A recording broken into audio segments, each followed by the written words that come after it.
a maioria sabe de cor este texto. Vou reler os 3 primeiros versículos, onde refletimos na semana passada, para nos ajustarmos ao texto. A Bíblia diz: Davi, olhando para Deus, no meio de uma encrenca, no meio de uma situação de conflito, ele vira-se para Deus e fala: o Senhor é o meu pastor, e nada vai me faltar. Aí, ele volta-se para o povo e diz: Ele me faz repousar em pastos verdes, me leva junto a águas de descanso, refrigera a minha alma e me guia pelas veredas da justiça por amor do seu nome. Neste ponto, nós encerramos o sermão no domingo passado. E nós vimos que o Senhor nos leva por caminhos corretos, por caminhos de justiça. Irmão, o salmista, experimentado nas guerras, experimentado no ambiente desértico, ele então vira-se e diz: ainda que eu ande pelo vale da sombra da morte, não temerei mal algum, porque tu estás comigo. Tua vara e o teu cajado me consolam. Meus irmãos, este texto que nós recitamos tantas vezes, ainda que eu ande pelo vale da sombra da morte, preste atenção numa coisa: Rio de Janeiro não é muito diferente de um vale da sombra da morte.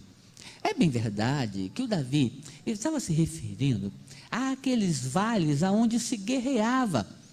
Os exércitos marcavam o horário, o dia para guerrear, e eles iam vencer na força. Basta assistir qualquer desses filmes épicos antigos, e vocês verão que após a guerra, dezenas, centenas e às vezes milhares de corpos espalhados pelo chão. Nem todos podiam ser recolhidos.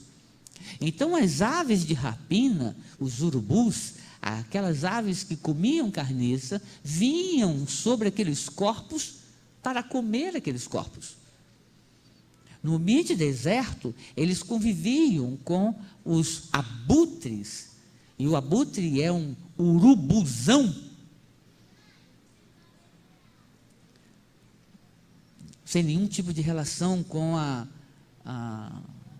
o bichinho de estimação dos flamenguistas, mas o abutre é um urubu grandão. Ele então, no zoológico tem um deles, é de dar medo mesmo. Ele é enorme, parece um monstro.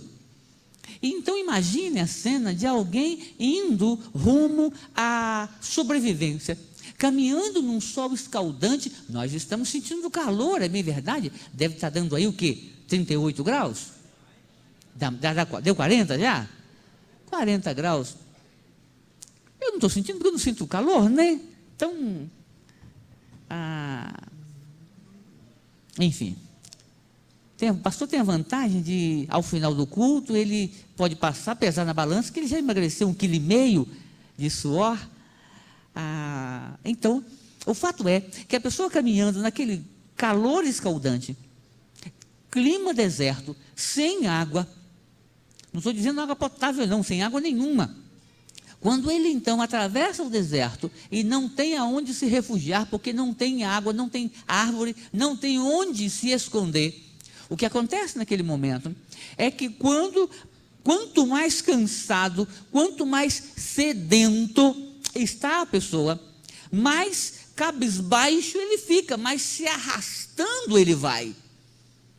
E a ideia é que a pessoa não consegue olhar para o sol, porque queima também a face. Então a pessoa vai caminhando como quem carrega um fardo. A pessoa vai caminhando, se arrastando, olhando para o chão, porque não consegue andar erguido. O fardo, o cansaço, a sede. Meus irmãos, quando o abutre percebe que quanto mais encurvado está a pessoa, mais próximo da morte ela está. Então você faça os cálculos. Imagine o sol ao meio-dia, a pessoa andando pelo deserto, tentando esconder o rosto do chão, não conseguindo sequer andar ereto. E ele então, olhando para o chão, ele vê o abutre, a sombra do abutre passando por cima dele. E o sol então reflete no chão a sombra do abutre. Quando ele olha para o chão e vê a sombra daquele abutre que está sobre ele, significa uma coisa: eu estou à beira da morte. Porque o abutre sente um cheiro da morte. Ele vê pelo curvamento da pessoa quando é que aquela pessoa está por exaurir-se, por não ter mais força e assim então padecer. Ainda que eu ande pelo vale da sombra da morte, significa isso. Ainda que eu esteja andando num deserto, ainda que eu esteja pesado, ainda que eu esteja carregando um fardo, ainda que eu esteja morrendo de sede, ainda que eu não tenha onde me refugiar, ainda que eu não tenha onde me esconder, ainda que o urubu esteja voando em cima da minha cabeça, sentindo o cheiro de carne morta, ainda que tudo isso esteja acontecendo, eu não temerei mal algum. Irmãos, isso é quase um sonho. É como se você estivesse andando no meio ali do Morro dos Macacos, com, como é que chama o outro do Botafogo ali? O outro, em frente ao Morro dos Macacos? Morro do João?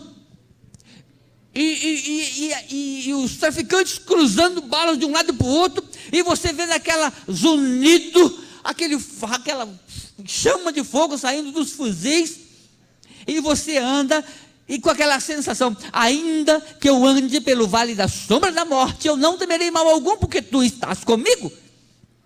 Meu irmão, a ideia aqui é que o salmista não temia a morte. Ele não tinha medo dela.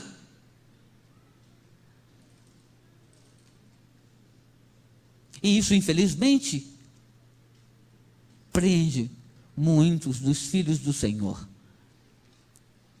Ainda que eu esteja em pleno desespero, ainda que a conta de telefone ou de água ou de luz não tenha sido paga, ainda que a despensa esteja vazia, ainda que eu carregue um fardo e não consiga andar ereto, ainda que eu esteja curvado pela tragédia na minha vida, eu não temerei mal algum, porque o Senhor está comigo. Eu não vou temer a morte por dois motivos. Primeiro, porque o Senhor é o meu escudo, o Senhor é minha fortaleza. Segundo, porque se eu morrer, eu estarei nos braços dele no momento seguinte. Ainda que eu ande pelo vale da sombra da morte, ainda que eu ande por um lugar tremendamente perigoso, não vou ficar com medo, porque o Senhor está comigo, meu Deus. Não está dizendo aqui que ele já saiu dos pastos verdejantes, ele já saiu das águas tranquilas, ele já está andando pelo deserto, e aquele momento de deserto, e o deserto significa no contexto bíblico sempre habitação dos demônios, lugar de tentação. Ainda que você esteja sofrendo grande tentação ou grande provação, seja na própria saúde, seja na família, seja nas finanças, ainda que o vale da sombra da morte esteja sobre você, ainda que a sombra do abutre esteja cobrindo o seu corpo, não tema, porque o Senhor está com você. Amém, irmãos?